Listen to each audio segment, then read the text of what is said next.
All right, good morning and welcome to 5 minutes or more with Pastor. Sorry, it looks like you know, it's a little bit darker in the room today, and I apologize. Have some really, really bad and sad news. First of all, today is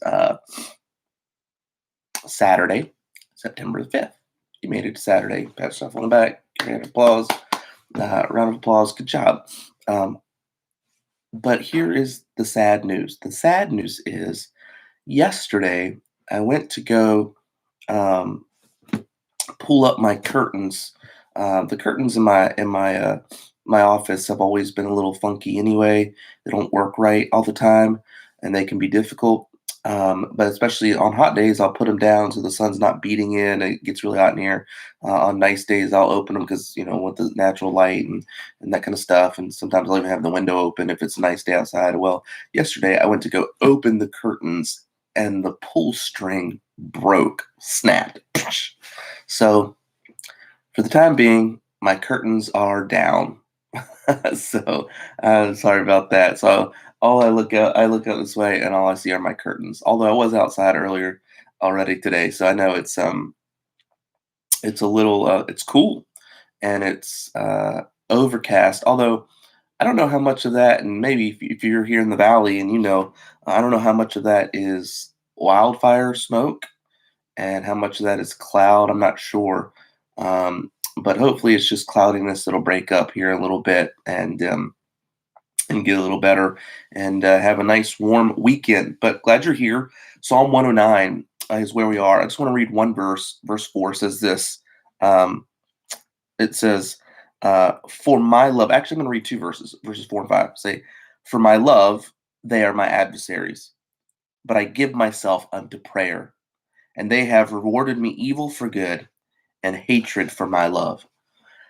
If you've been hanging with us through the Psalms, this seems to be a recurring theme for David, something that's always on his heart, that he's being attacked really without a cause, and apparently by people that he has both shown love to and shown friendship to, and he feels betrayed and he feels hurt. And the Bible tells us, "For my love, they are my adversaries. I love them, but they're my enemies. That they act as my enemies.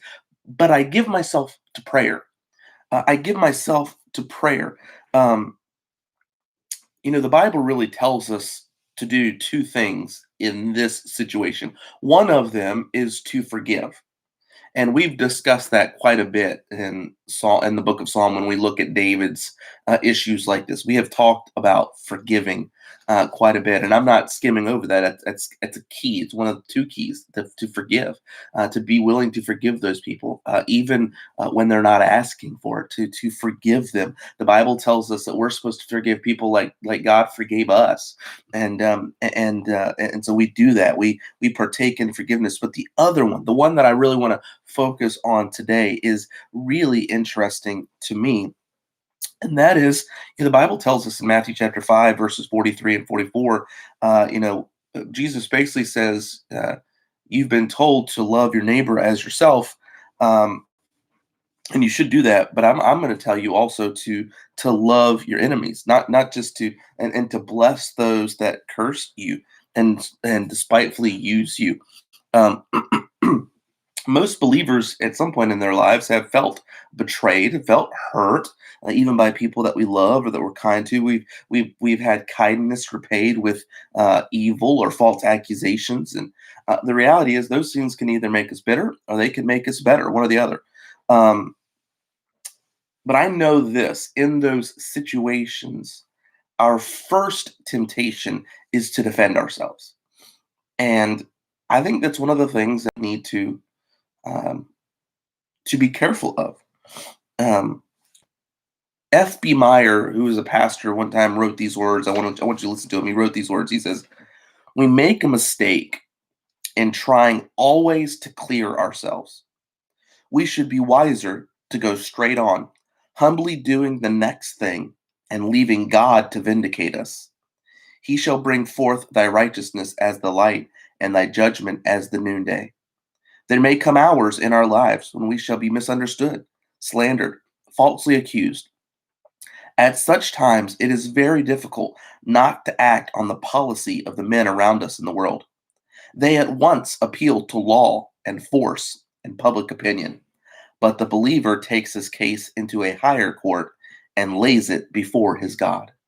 I think that sometimes that's really good advice, and that's what David was saying here. David says, "For my love, they are my adversaries, but I give myself to prayer." Notice he didn't say, "I give myself to defense. I give myself to figure it all out. I give myself to explanation. I give myself to law or public opinion." No, no, he says, "I give myself to prayer."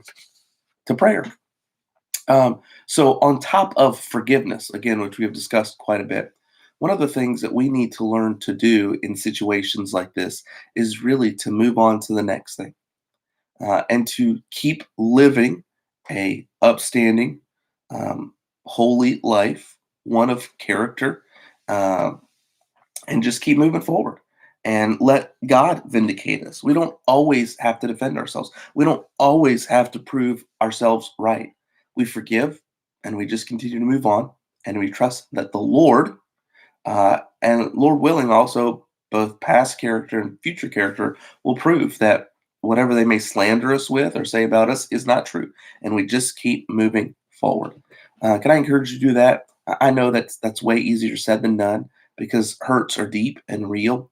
But may we be people of forgiveness, and may we also be people who are people of prayer when these times when they happen. David said, "I give myself to prayer." I'm just going to pray. I'm going to leave it with the Lord and trust that He's going to do the right thing, and He will. Can I tell you something? He'll do way better with it than we ever will.